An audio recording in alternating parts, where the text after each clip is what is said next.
Hello everyone. 12th biology model paper का question number 7 तक हमने देख लिया था। आज हम देखेंगे क्वेश्चन नंबर 8।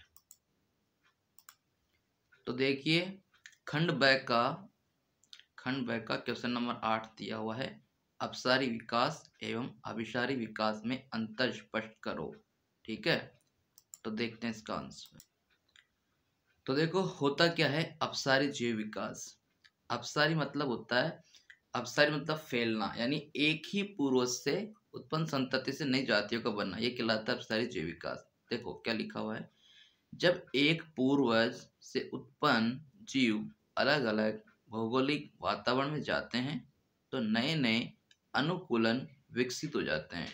कहने का मतलब ये है अलग अलग भौगोलिक वातावरण के कारण उनमें नए नए अनुकूलन विकसित होंगे, जिससे नई जातियां बन जाती है, यानी कि जातियों की उत्पत्ति हो गई।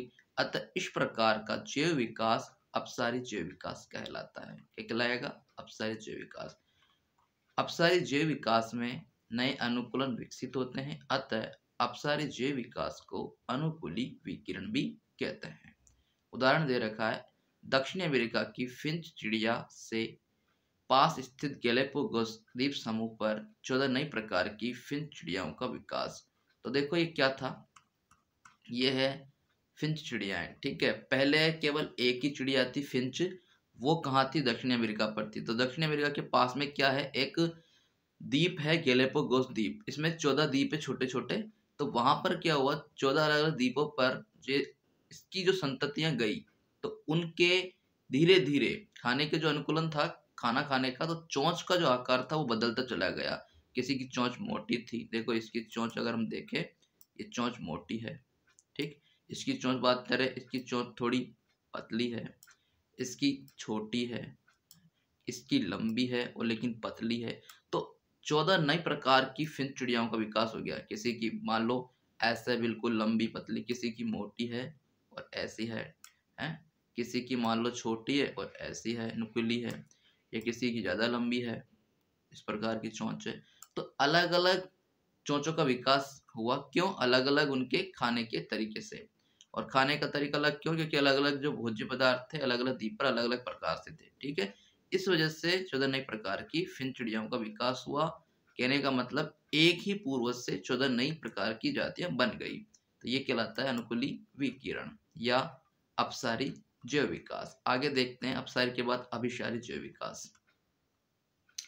अभिसारी जैव विकास, जब अलग अलग वर्गों के जीव एक समान भौगोलिक वातावरण में रहते हैं। कहने का मतलब ये है एक वर्ग नहीं, अलग अलग वर्ग है, लेकिन रहते कहाँ हैं? एक ही आवास में या एक ही भौगोलिक वातावरण में, यानी कि एक समान भौगोलिक वातावरण में रहते हैं। ठीक, तो इनमें कुछ समानताएं विकसित हो जाती है, जिससे इनके कार्यों में समानता होती है। अतः इस प्रकार का जैव विकास अभिसारी जैव विकास कहलाता है। देखो इसका एग्जाम्पल दे रखा है, जैसे पंखों के कार्य। और दूसरी बात, अभिसारी जैव विकास को विकासीय अभिसरण भी कहते हैं। देखो पंखों के कार्य कैसे, आर्थ्रोपोडा वर्ग एक अलग ही वर्ग है। आर्थ्रोपोडा मतलब सबसे बड़ा वर्ग जो कीट का वर्ग होता है, कीट का जितने भी कीट कीड़े मकोड़े सब आर्थ्रोपोडा में आते हैं। एक है एविज वर्ग, एविज मतलब पक्षियों का वर्ग, पक्षी होते हैं इसमें। स्तनधारी यानी मैमल्स, जिसमें स्तन ग्रंथियां पाई जाती है। सरीसृप यानी रेंग कर चलने वाले। तो 4 अलग अलग वर्ग ही है। ठीक है, लेकिन आर्थ्रोपोडा में भी जो कीट होते हैं उनमें पंख पाए जाते हैं। एविज वर्ग के पक्षी उनमें भी पंख पाए जाते हैं। स्तनधारी उसके अंदर जो चमगादड़ है उसमें भी पंख पाया जाता है। और सरीसृप है रेप्टाइल्स, उसमें भी ड्रेको छिपकली अगर हम देखें तो उसमें भी पंख पाए जाते हैं। इन सभी में पंख पाए जाते हैं। क्यों? क्योंकि इन सब का यहाँ पर पंखों का कार्य उड़ने का है और एक समान संरचना विकसित हो गई, क्योंकि इन्हें उड़ने की आवश्यकता पड़ी, इसलिए क्या विकसित हो गए इनमें? पंख। तो देखो अर्थात कार्य यहाँ पर समान है, लेकिन ये अलग अलग वर्गों के जीव। इन सभी में क्या है? उड़ने का कार्य पंखों से हो रहा है, तो कार्य एक समान हो रहा है, लेकिन ये क्या है? अलग अलग वर्गों के जीव है। आप इसको चित्र से देखो, ये है भाई, जैसे मान लो आर्थ्रोपोडा जंतु, तो आर्थ्रोपोडा में दे रखे हैं, ये देखो ये पंख है, ये अलग, ये अलग। इसमें देखो ये पंख है, ये पंख है, ये तितली है, ये पंख है, ये पंख है। ठीक है, उसके बाद हम देखते हैं आर्थ्रोपोडा हो गया।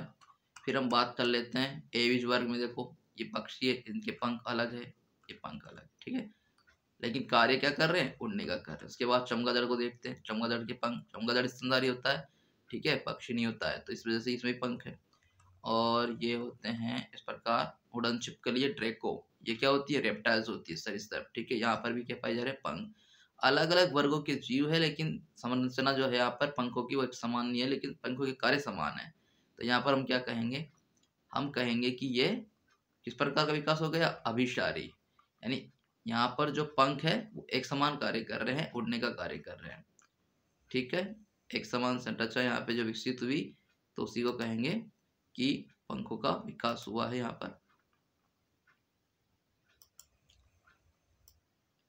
यदि आप बुक से देखना चाहो तो अपसारी विकास को आप बुक से देख सकते हो, पेज नंबर 141 पर यह आपको मिल जाएगा। पेज नंबर 141 पर दे रखा है, ठीक है, 141, उसके बाद 142 पे जाना है और फिर 143, ठीक है। तो बुक से भी आप इसका आंसर चेक कर सकते हो, ठीक। तो ये आपका कंप्लीट हुआ अपसारी विकास और अभिसारी विकास। क्वेश्चन नंबर 8 था, कंप्लीट हो चुका है, ठीक है।